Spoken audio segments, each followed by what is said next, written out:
Morning. So we're gonna see what's in the shop today. It's Sunday morning, and I'm in here. I gotta glue up a dresser today, so that my builder has what he needs for the morning. So I gotta do my part. I took off yesterday, so I'm in here on Sunday. So flip the camera around, see what we got here.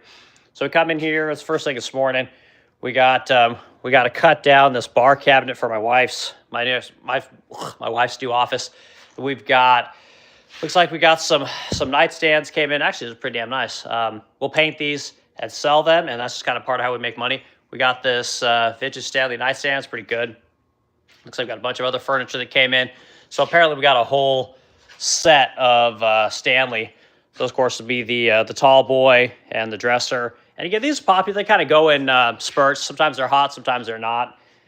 Looks like here we got dresser that came in. Again, kind of nice. Kind of a Hepa white type piece. So nothing too special, but people like those things. That stuff kind of sells.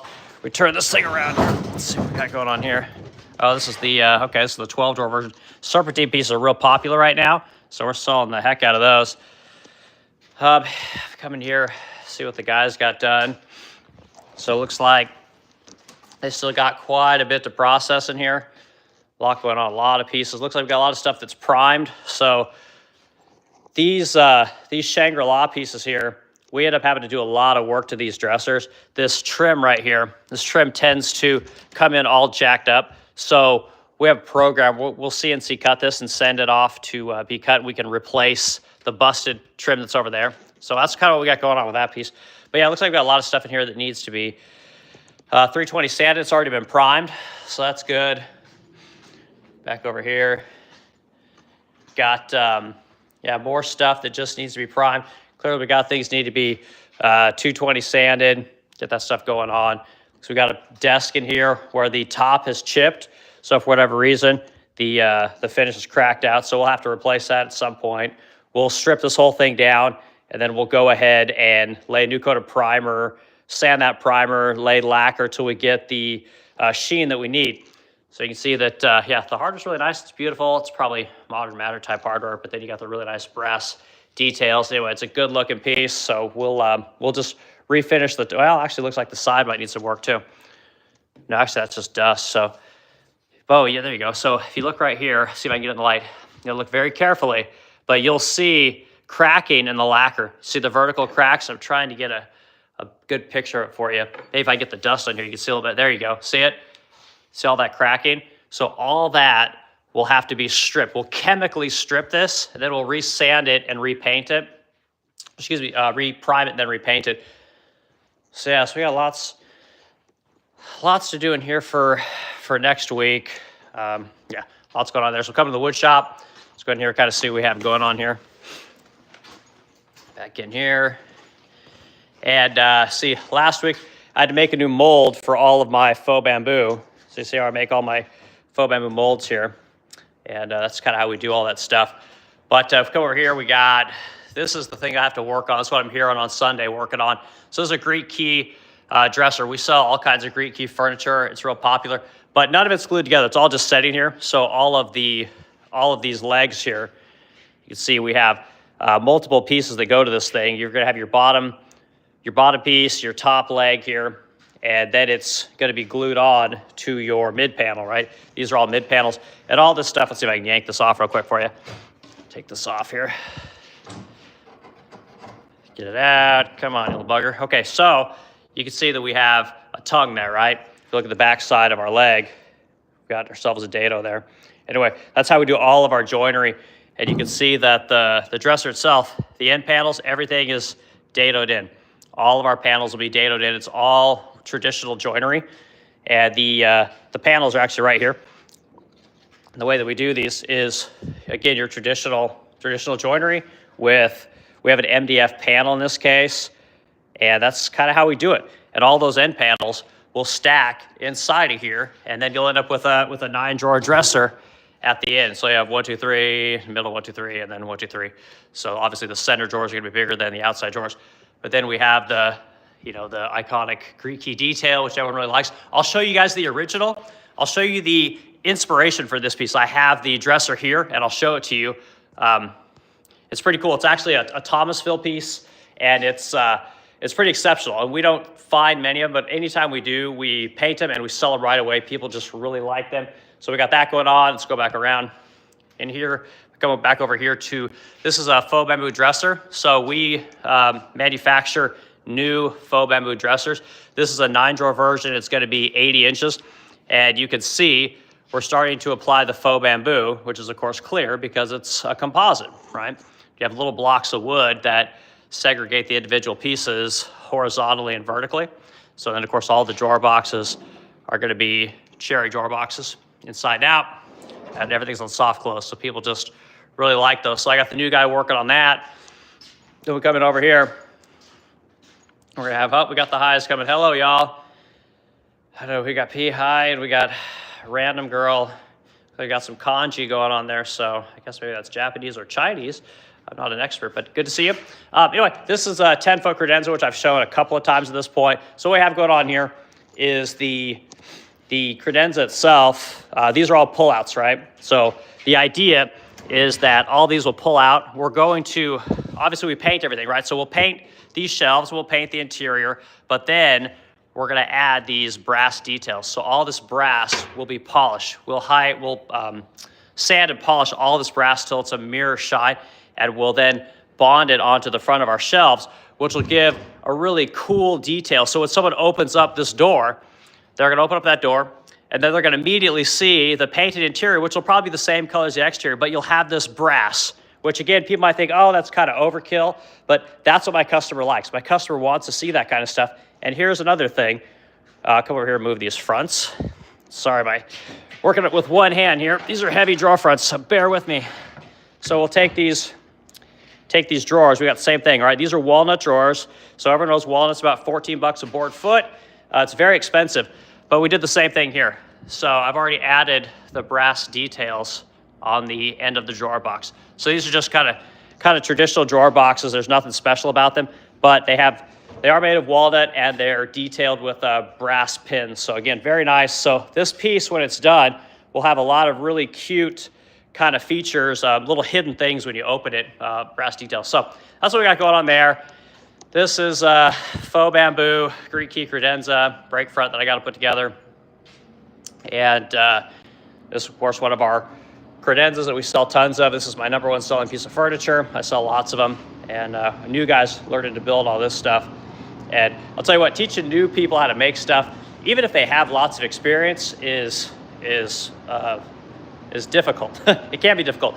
Very rarely do you find someone who you can hire, and then that person is just, they come right in and then they add value right away. Usually an employee requires weeks, even months to really add value. You know, that's one of the things that people don't understand about running a company is just because you hire somebody for whatever, $10, $20, $30, $40 an hour, they're not immediately adding value in many cases. As you bring them on and they start to learn how your operation works, they start to add more and more value, but it generally takes a while. So when people talk about, you know, companies don't care about employees and companies don't want to pay living wages, that's part of the equation that people don't generally think about. Is there's a cost to hiring somebody, and it's an expensive endeavor, you know. So it's important that you hire good people and trainable people, coachable people, and that's what we've done. I hope I got a good guy, this Armando guy, who literally walked in off the street wanting a job, and I did a video about it. But I said, hey man, build me a drawer box. And he builds me a drawer box in like 15 minutes. That is decent. It's not how we build them here, but that's not the point. The point is the guy came in, built a drawer box, showed me that he could actually do something. He didn't show me a piece of paper. He didn't show me his woodworking degree from Woodworking University. He came in, built a drawer box, got a job. Like, I can't ask for much more than that as a business owner. So word of advice, if you can do that for me, you got a job. So it's pretty cool. So flip back around here. These are bar cabinets for my wife's project. You can follow her and see what she's working on, but they're just basic generic cabinets. There's nothing special about them. They're just, you can see they're just plywood drawer boxes, and we're gonna edge band the top of them. We'll paint all this stuff because that's what we do, but just basic bar cabinets. So in the paint, let's go to the paint room. More comments, more people say what? I won the lottery. I don't know what the heck that means, but anyway, actually, let me back up here, come back around. So we are starting to paint our what are these? This is a faux bamboo pagoda china cabinets up here. So these are the doors. You can see the pagoda hood. So customer bought a pair of these. So we are building a pair of them for the customer. I should say I already built them, and they're being painted. This is the first one that was painted. You can see you have a really nice pineapple top and acorn, I guess you might call this. Anyway, really nice, very high quality. These are made of cherry wood, and yeah, they'll screw on top of our pagoda hood here. And yeah, so a client's going to put a pair of these in her dining room. So that's a quick about 18,000 bucks. So we got going on here. Not much in here. I took most of this stuff out on Friday. This is an R-way chest, really nice. You can see it's kind of dark in here, but the finish is beautiful. And this is just the side, okay? So the way we do our finishes here at the Resplendent Crow is every side has a grade, okay? So if you were to look at a piece of furniture, the face is going to be your A grade, right? This is the grade where you should be able to see yourself, and you should be able to do your hair, makeup, brush your teeth, whatever you want. It needs to be that glossy. The side is going to be a B. So a B should have a nice mirror finish, but it's not going to have the clarity or perfection of the front, right? So we consider this a B surface. The top is also an A surface, right? You have to be able to see everything on the top. The imperfections are very limited when it comes to an A surface, okay? So the way that we grade our furniture is, I have a rule, and that rule is I stand 3 feet away, and if I could see an imperfection, right, I get one imperfection about every couple of feet, right? So you got to think about in terms of square foot. So if I have an imperfection here, that's fine. If I have an imperfection way down here, that's fine.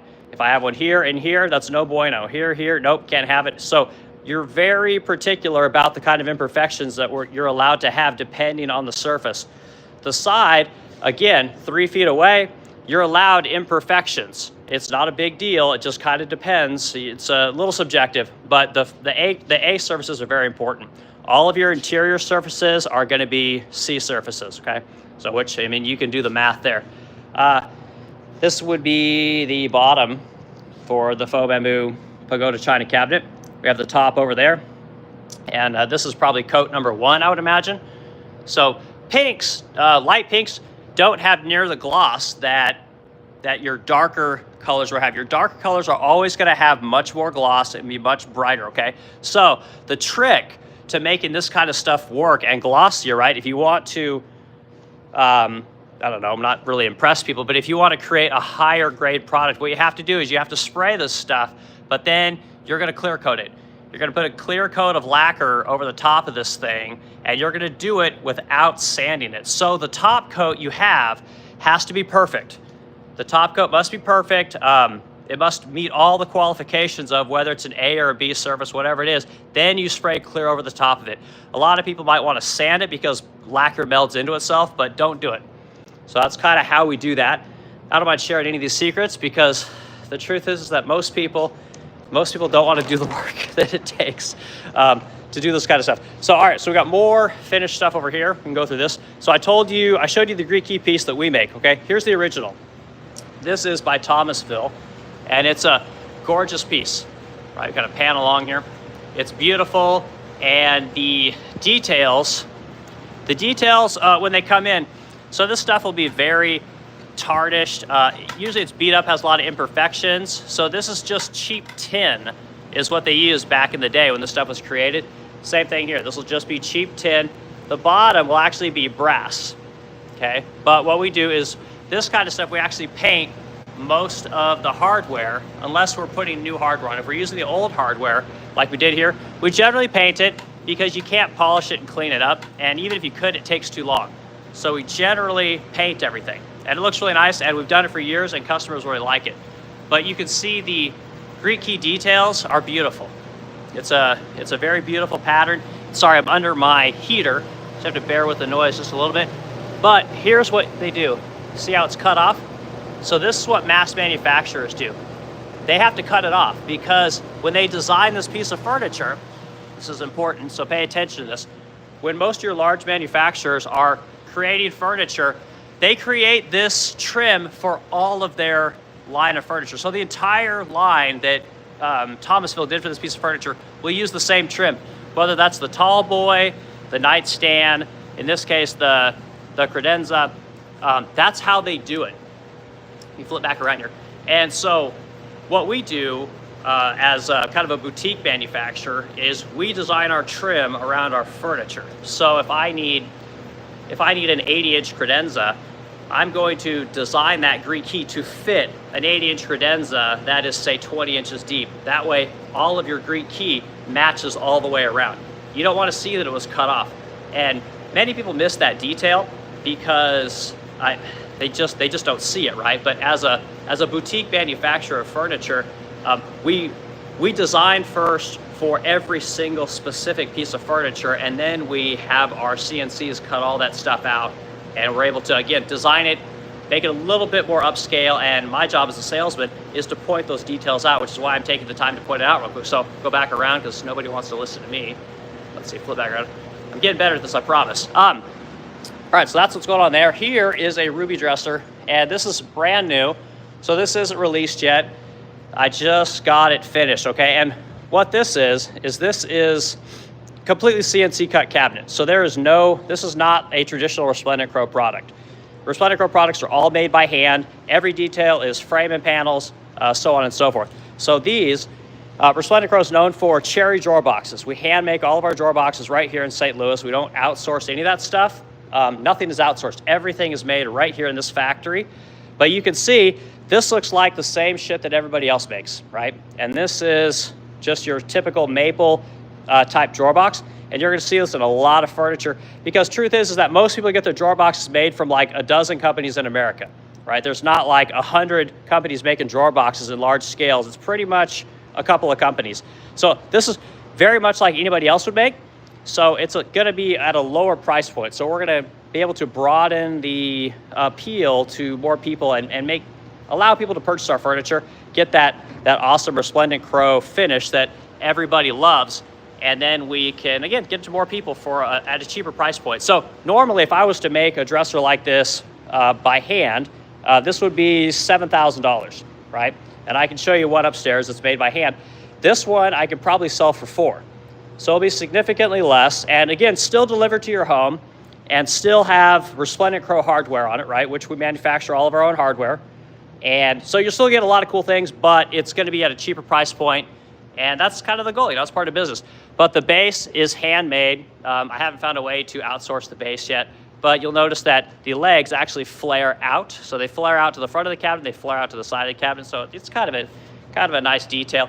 If anyone knows Jonathan Adler, he has kind of a similar line of furniture, and most of Adler's stuff is made overseas. Ours is made right here in America. So that's kind of what you got there. Come in over here, we got some more stuff. I don't know what all this stuff is. We got some cool chairs that we got a whole bunch of these. Here's a couple of them, different colors. This is gonna be your Hermes orange, which is a really nice color. And again, people might say, what the hell are you doing lacquer in chairs? And people like chairs. People like they don't mind if they get beat up. It doesn't bother them one bit. They like to have colorful things in their home. And this is something that we offer for people. They like, women love chairs, and 95% of my customers are all women, so we do that kind of stuff. And then, of course, I showed everyone the desk a while back. This it used to be in my office.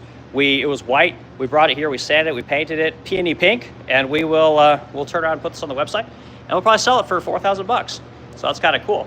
This is a credenza that I built, and I don't do a ton of stained furniture.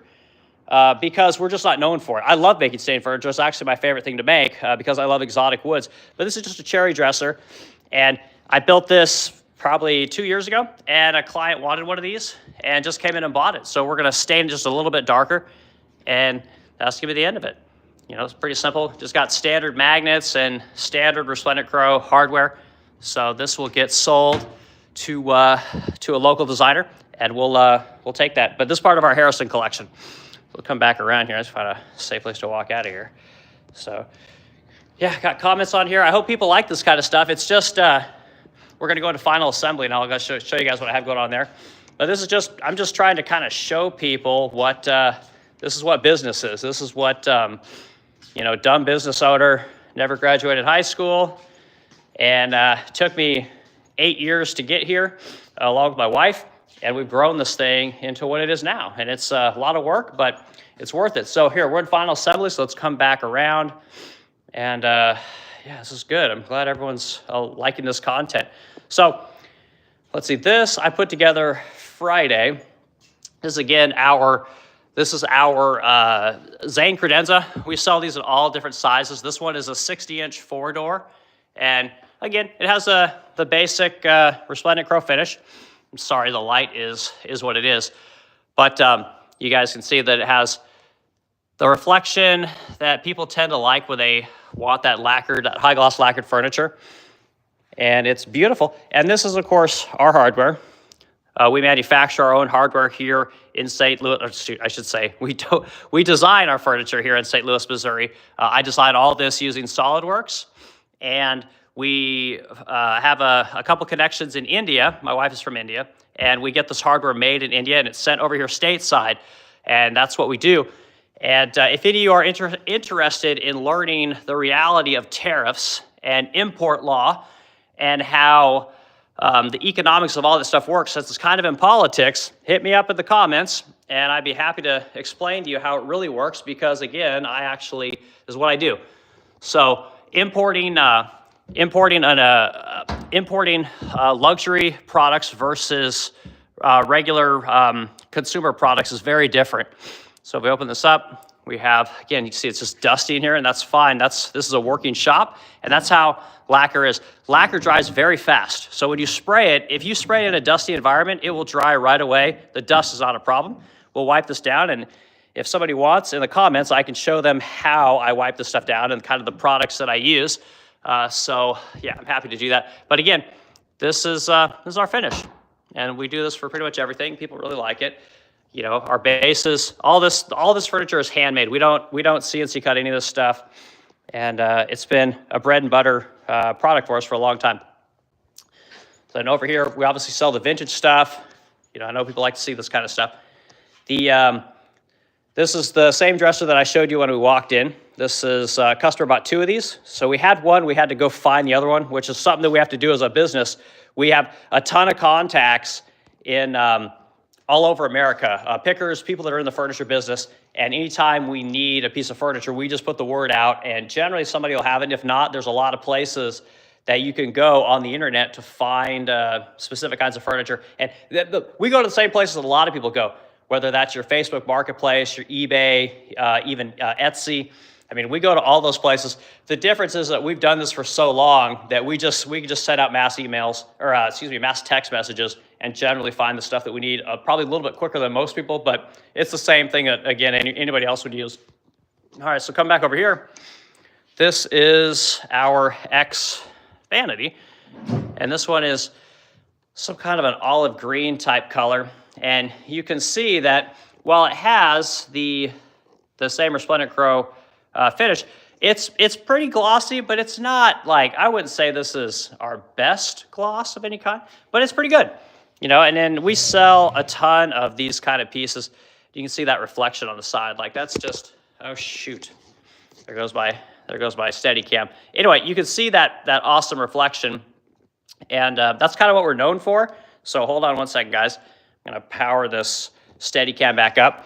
The drawer boxes, again, same thing. We're known for our cherry drawer boxes, and when we're dealing with vanities, it's the same thing. We're gonna put that same level of detail into it, same level of craftsmanship that kind of everyone knows us for. Sorry guys, I'm trying to get this. Think about using technology. Sometimes it fails you. So give me just a quick second here. Let's see if this thing will boot back up. There we go. Okay, so same level of quality that we put kind of in everything. All of our cherry drawer boxes, same thing in vanities. One of the things that we do at the Crow is, on our vanities, we use our 3/8 cherry drawer boxes, and I fight with people all the time about 3/8 cherry drawer boxes. And one of the reasons that I do that is because we are different. We are not trying to be like other people. We do not want to sell a low-grade product. We do not want our product to look like it belongs in a bathroom or a kitchen, okay? And you can flip back around here.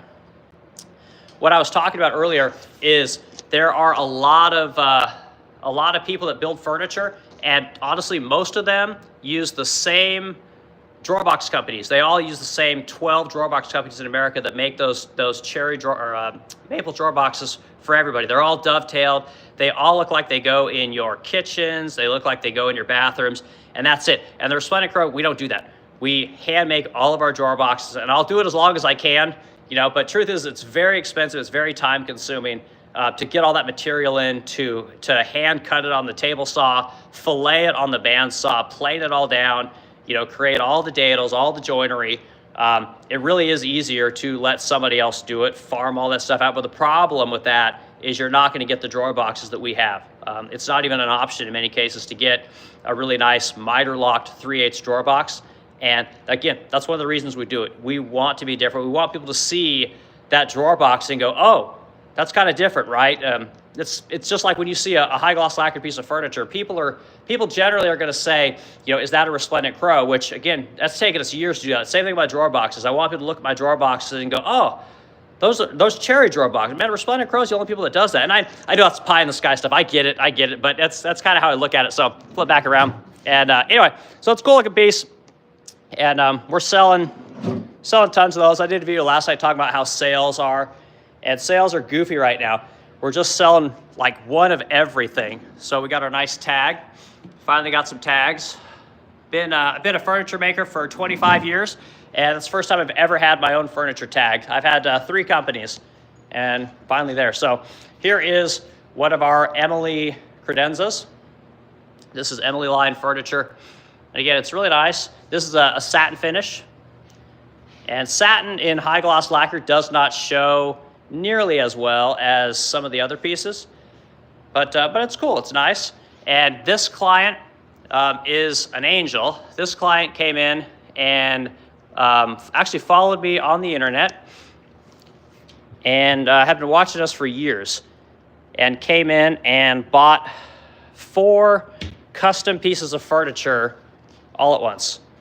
Spent just a shit ton of money with me, and we're happy to have them. So we're working very hard to get these pieces done. And there I go again.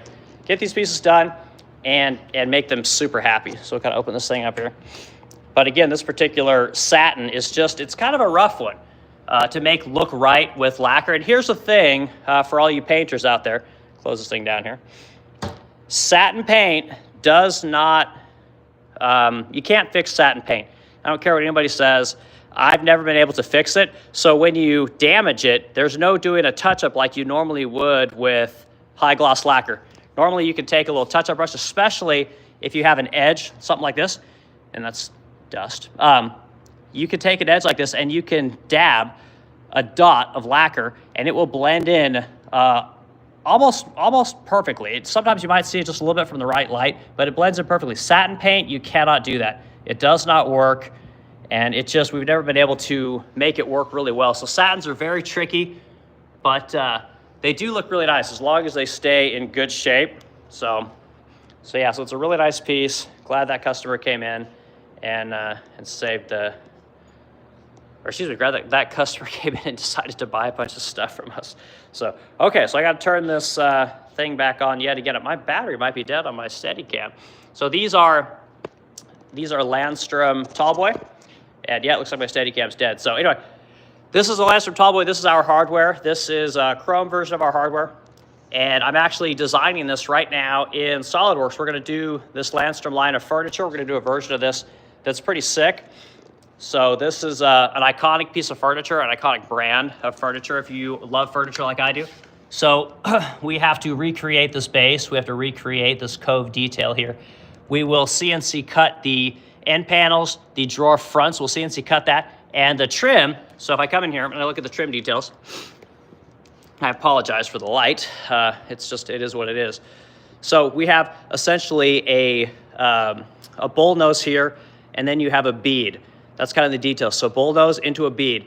So we'll take this profile, send it over to our molder, and they will cut a custom set of knives, and they'll mold up, or excuse me, they'll make us up, probably 200-300 feet of this, and we'll use that as the initial detail, trim detail, for this particular line of furniture. So that's kind of how that stuff works.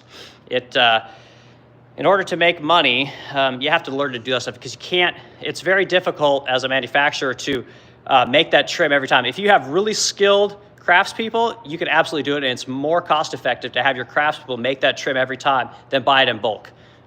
Because as a small business, as a small business owner, you don't have a ton of cash. You know, people seem to think that money is infinite, and the truth is that in order to make money as a small business, you have to get super creative and you have to really understand your cash flow every month. And that's one of the things that people don't talk about enough, right? Everyone always says, well, hire out your weaknesses, hire this out, hire that out. You don't want to do taxes. You're terrible at taxes. Hire it out, and just focus on the thing that you're good at.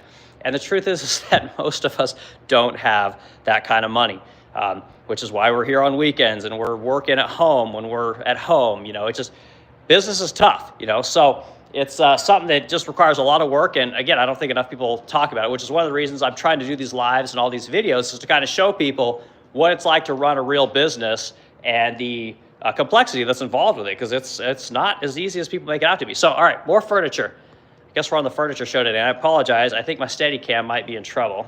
I think it's dead. I was trying to power it up one more time. We'll try it one last time, see if this thing will start working again. Nope, I think she's done. So, okay, anyway. So these are an old pair of chests. These are our patent chests. I made these 5 or 6, no, I probably made these 7 years ago. And I sold one set. I've never sold any more of them. And that's how it goes, okay? This is the newest line of faux bamboo vanity. We're starting to sell a shit ton of these. And you can see the details are beautiful. And this is what made my business. This is what made the Crow. My wife picks out all these colors and really understands aesthetics. So here's a tip for furniture makers and people that are into making things pretty, okay? Most people, when they make these reeds here, or not these reeds, these beads, they make them either too big or too small, right? And this is aesthetic. This is a very important detail to whether a piece of furniture sells or doesn't sell. Hinges on little things like this. The spacing on the knuckles of the faux bamboo is often overlooked. Go to anybody else that makes faux bamboo furniture and their faux bamboo looks off. And most people don't understand why the faux bamboo detail looks off on everybody else's faux bamboo. And the reason for that is because people don't make their own faux bamboo. They buy what is available. And this is one of the problems with what's going on in the furniture game today is more people want to sell things, more people want to advertise, more people want to make commercials and talk, and you know the stuff that we're doing right here. They don't really want to make the furniture. It's not what they're good at. They're not interested. And when you don't make furniture, your ability to identify a really good design or pay attention to details is hindered, right? And I know this because my wife does most of this design work. But as I've come on as the furniture maker and designed and built most of the furniture we have now, I'm able to pick up on things that my wife would never be able to pick up on. And it's really helped us, I think, to sell even more furniture, where I'll never have my wife's aesthetic for what women want in beautiful brass hardware, or what women want in beautiful design details. She'll never understand how to make anything. She'll never understand what's possible to make, what's cost effective versus what takes time and what doesn't take, all these kind of things. And we've been able to, like I said, create a collection of furniture that's really cool, that really appeals to women, and is something that is realistic, right? We can actually make it. And because we've done this for so long now, there's literally nothing that we can't make. And it's really cool. It allows us to keep putting out these designs in a fast, cost-effective way. And then I can show all you people what we got going on here. So flip back around. So recognize this as more Greek key. So this is the vanity. I don't sell a ton of these. I probably sell, I don't know, 6 of these a year, maybe. They're not super popular, but we like them. And people love to look at them when they come in. It's always very popular with people. It might not sell, but everybody looks at it. Everyone thinks it's gorgeous, but it's not a seller, okay? Whereas something like this thing sells all day long. And when I was talking about with the hardware, here's what I'm talking about. Okay, designing stuff like this is very difficult. You think that you could just take a picture, send it to somebody, and they'll be able to design it for you. And I can tell you, it doesn't work that way.